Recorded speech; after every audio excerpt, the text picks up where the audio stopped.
Lisa, you look cold. Here's this blankie. Thank you. You're welcome. Hey guys, welcome back to Lisa and Lynnsy's Fun Fact Tack Friday. Today we're going to talk about winter blankets. We're not here to tell you if you should or shouldn't blanket your horse. We're just going to tell you some tips and tricks of blanketing. So first we're going to show you how to properly measure a horse using this cute little gray pony. So first you're going to start at the middle of their chest, and Lisa is going to help me. And then you're going to go straight line back against their body, kind of to the baseline of their tail, right where their butt meets their tail, and that is the general measurement for your blanket. The first question you need to ask yourself about blanketing is, do you even need a blanket? And if you're unsure, we're going to give you some questions that you can evaluate to find that answer. So the first question you need to ask yourself is, where does your horse live? For example, Texas and Colorado have very different climates, so if you're in Texas, you're probably least likely to have to blanket, but in Colorado, we have crazy weather, as all of you know, so you're more likely to blanket in a climate like that.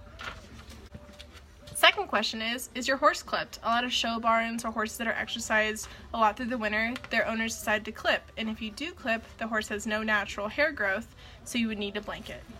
So the next question you need to ask yourself is your horse healthy?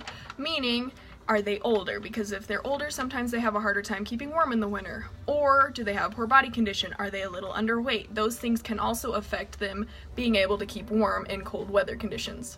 For instance, my guy has back arthritis, and with the cold, it hurts his arthritis, so I usually do blanket him on really cold nights just to keep him more comfortable.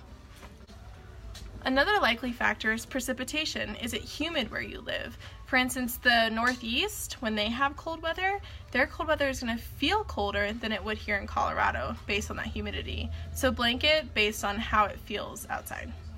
And last is, does your horse have a shelter? If your horse has a shelter and can get out of the weather conditions, you're less likely to have to blanket. But if you have a horse that's out in pasture and doesn't have a barn or anything to take shelter under, you're probably most likely going to have to blanket to protect them from the elements. Based off research that Lynnsy and I did for this project was that you want to blanket for the high temperature of the day, not the low temperature of the day, because horses generally can keep themselves up easier than they can cool themselves down. So keep that in mind as well.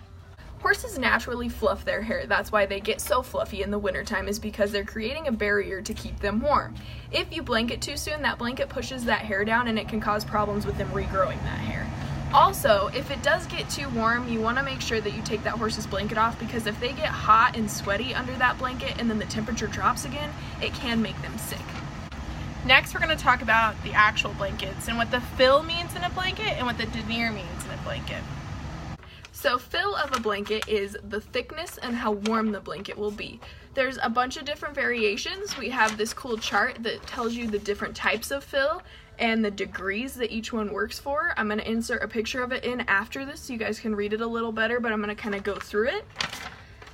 So a no-fill sheet provides protection from the wind and the rain only, so it's not good in a bunch of snow. 100 to 180 gram fill is light blanket. 200 to 280 is a medium weight blanket.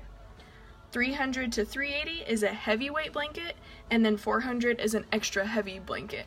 And then these degrees are pretty cool because you can see the temperatures and which sheet to use to protect your horse from the weather, and I'll insert a picture in this right after this.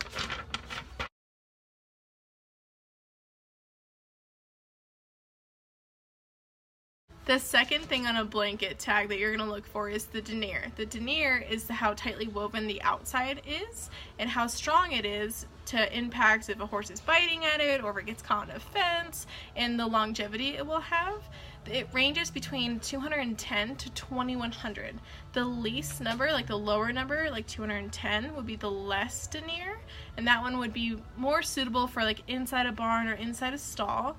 2100 you can have out in turnout, and it's going to be really tightly woven together, so if a horses are playing, it's most likely not going to rip. Also, with the denier, the higher the denier, like I said, the 2100, that one's more waterproof and more windproof than the lower deniers as well.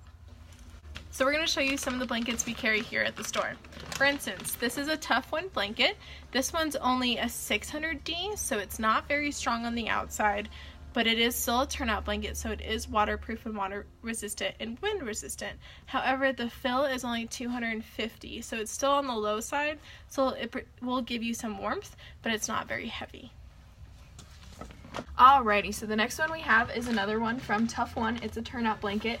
So this one is tougher. It's 1200 denier. However, it isn't going to be as warm because it's only 200 grams of fill. Alright, another one we have is this Weather Beta. This one comes with a detachable neck, so it's really nice if your horse gets cold in the neck or if it's outside when it's really blowing and snowy. So we carry lots of options. This one has the tail flap and the double buckles. Okay, so next is this winter blanket from Shiloh. These are super affordable. I personally have one and I put it on a horse that's body condition is pretty poor right now, and I love it. It works great.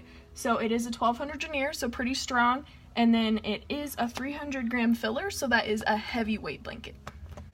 We also carry Weaver products. This is a Weaver blanket. This one is a 200 polyester fill, so it's going to be a medium, and it is a 600 denier, so it's not super strong. For the first time we've actually started carrying full blankets. I also have one of these on my 8-month-old and I love it, and he stays warm and it's really well made. It's a 600 denier, which for a baby is pretty decent, and then it is a 250 gram fill, so it's a medium, but I find it to be very helpful when it gets cold, and it's super affordable. Thanks for watching our video on blanketing. Remember, blanketing is an option, not a requirement, so take our tips and tricks and have fun with it. We hope you enjoyed, and we'll see you next time. Lisa Lou, what? Why did the stallion skip out on his wedding? Why? Because he got colt feet.